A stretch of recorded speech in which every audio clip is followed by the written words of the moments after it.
ചന്ദ്രമതി, ഈ തൊള്ള ഇത് എവിടെ പോയി കിടക്കുന്നു രാവിലെ?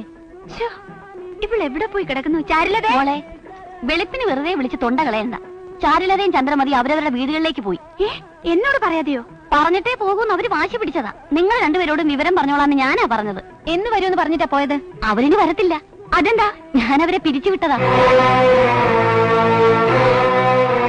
ആരോട് ചോദിച്ചിട്ട് പിരിച്ചുവിട്ടു? 2 മരുമക്കളുള്ളൊരു വീട്ടില് ജോലിക്കാരിയുടെ ആവശ്യം എന്താ? അത് തീരുമാനിക്കാൻ നിങ്ങൾ ആരാ? ചിറ്റമ്മ.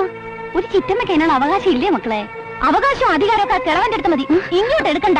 ഒരു ജോലിക്കാരിയുടെ സ്ഥാനം പോലും നിങ്ങൾക്ക് തരുമെന്ന് കരുതണ്ട. അയ്യോ, മര്യാദയ്ക്ക് എന്റെ സെർവന്റിനെ വിളിച്ച് മാപ്പ് പറഞ്ഞേക്കണം. ഇല്ലെങ്കിൽ സ്വഭാവം പറയുന്ന കേക്ക്.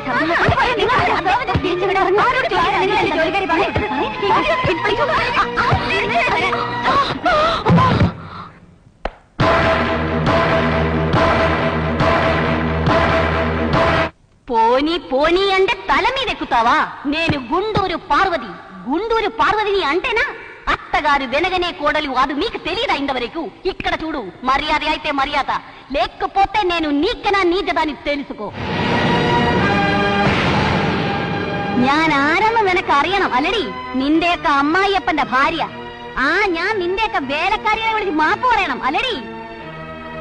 సర్వంటులు పెద్దదాన్ని తీసుకొచ్చి ఇవ్వడానికి మీరిద్దరు అంత పెద్దవాళ్ళా? నేను గుంటూరు పార్వతి అంటేనా?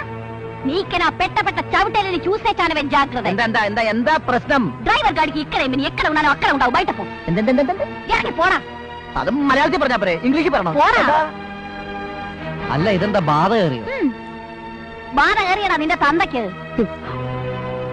അയ്യോ ചേട്ടാ, ചേട്ടനൊന്നും തോന്നരുത്. തന്തയ്ക്ക് പറയേണ്ടടുത്ത് തന്തയ്ക്ക് തന്നെ പറയണം. എനിക്ക് ദേഷ്യവും മനപ്രയാസവും ഒക്കെ വന്നാ പിന്നെ ഞാൻ പിതൃഭാഷയെ ഉപയോഗിക്കും. അതുകൊണ്ട് എന്റെ മക്കളും മരുമക്കളും ഒക്കെ കേൾക്കാൻ വേണ്ടി പറയുക, എന്നെ കൊണ്ട് തെലുങ്ക് പറയിപ്പിക്കരുത്. നിന്നെയൊക്കെ മര്യാദ പഠിപ്പിക്കാനൊക്കെ ഒന്ന് ഞാനൊന്ന് നോക്കട്ടെ. എന്തോത്തിനാണ് ആണെന്നും പറഞ്ഞ് മീശയും വെച്ചോണ്ടിങ്ങനെ കേറി പോടാത്ത പെങ്കോന്തന്മാര്. അങ്ങോട്ടാണ് പോ, കേറടുക്കളയിൽ. ഇനി മുതൽ ഇവിടെ ഒരൊറ്റ അടുക്കള മതി, മനസ്സിലായല്ലോ? പോ ചെല്ലേ, പോ. എല്ലാരും പോക്കോ. ചേട്ടാ, എങ്ങനുണ്ട്?